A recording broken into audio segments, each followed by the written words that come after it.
Hello guys, in this video I'm going to show you how to disable audio and video calling in the X app. But before that, don't forget to subscribe and leave a comment down below because at 10,000 subscribers I'm going to show you my whole YouTube revenue statistics and growth strategy. So without further ado, let's just jump right into it. First we have to open up the X app. And here it opens up in the feed where we have the posts from the people that we follow.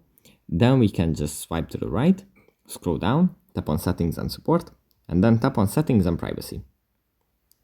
Here in this section, we tap on privacy and safety.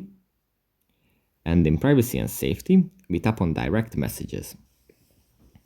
Here in this section, in the middle, we find enable audio and video calling.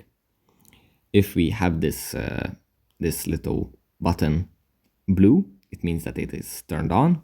But if we tap on it again, we can just turn it off and it turns to gray. So that's pretty much it for this video. Hope it was helpful for you guys and I'll see you in the next one.